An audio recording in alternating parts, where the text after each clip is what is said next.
in a bold move that has once again rattled global markets. Former President Donald Trump announced a sweeping 50% tariff on a range of Brazilian imports, with a particular focus on copper. This announcement, made on July 9, 2025, immediately drew sharp reactions from economists, trade analysts, and international governments. Trump's message was clear. He intends to revive his protectionist economic strategy, targeting what he claims are unfair trade advantages enjoyed by countries like Brazil. But beyond the headline-grabbing figures lies a deeper and more complex story, one that speaks to geopolitical tensions, resource control, inflation risks, and the fragility of global trade systems. To understand the impact of this development, we need to look at the motivations behind the move, the global context, and the ripple effects it could unleash on economies, industries, and even your own financial security. Brazil isn't just another trade partner, it's the economic powerhouse of Latin America, a massive exporter of everything from soybeans and coffee to iron ore, and, crucially, copper. Its growing alliance with China and its deepening involvement in the BRICS economic bloc have made it a strategic concern for Washington. Trump, seeking to reassert U.S. dominance on the global stage, has framed Brazil as a beneficiary of lopsided trade deals that hurt American workers and industries. By slapping high tariffs on Brazilian goods, he aims to rebalance this equation at least. That's the official justification. But in reality, this move is also about signaling strength, reigniting a base that supports tough-on-trade policies, and sending a warning shot to nations cozying up to America's rivals.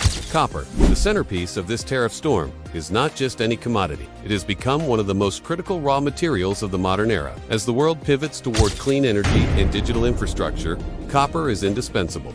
It's in electric vehicles, power grids, smartphones, solar panels, and the wiring of every new building being constructed in the green transition. Experts have called copper the metal of electrification, and demand for it is soaring. Yet the global supply remains vulnerable, concentrated in a few key countries including Brazil. The U.S. is far from self-sufficient in copper production, relying heavily on imports to meet domestic needs. Imposing a 50% tariff on Brazilian copper could therefore have immediate consequences for supply chains, pricing, and the pace of energy transition projects. Financial markets were quick to respond to the tariff threat. Copper futures surged by nearly 6% overnight as traders priced in potential supply constraints. American mining companies such as Freeport-McMoRan saw their stock prices climb on the expectation of higher domestic copper prices and increased demand for locally produced metals.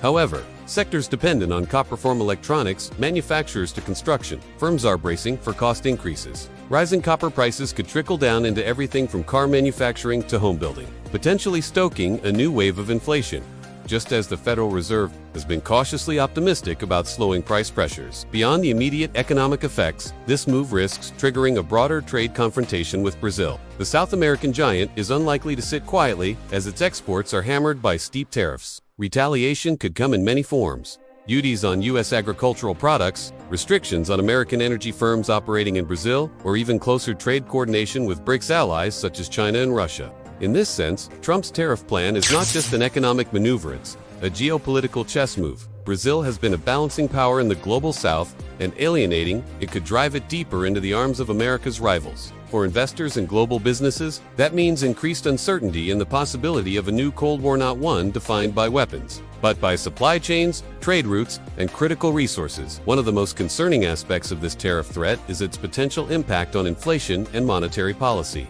The United States, while having made progress in containing post-pandemic inflation, remains highly sensitive to commodity price shocks. Copper is foundational to numerous sectors, and any sharp rise in its price due to tariffs could push costs higher across the board. From electrical wiring to consumer electronics, the effects would be felt widely. This would put additional pressure on the Federal Reserve, which may be forced to delay interest rate cuts or even consider new hikes to contain inflation. For everyday Americans, that translates into higher mortgage rates, costlier credit, and reduced purchasing power, all in the name of economic nationalism. The political timing of this announcement is no coincidence. Trump is preparing for a high-stakes election campaign and is banking on a strong economic message to rally his base. By positioning himself as a defender of American industry and labor, he is resurrecting the same populist themes that carried him to the White House in 2016. But the global landscape in 2025 is markedly different. Supply chains are more fragile, inflation is a more immediate threat, and global alliances have shifted. The stakes are higher, and the consequences of aggressive trade policies could be far more severe than in previous years.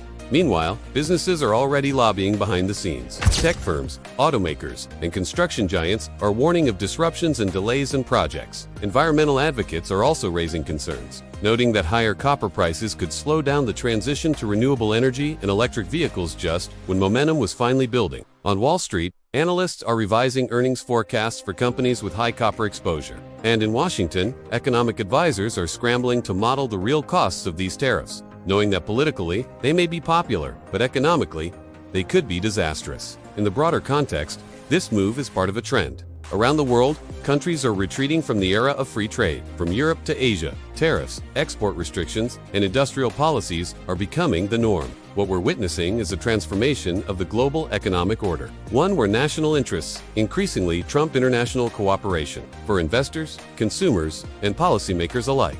Understanding this shift is no longer optional, it's essential. Trump's 50% tariff threat is more than a headline. It's a signal of where the global economy may be headed.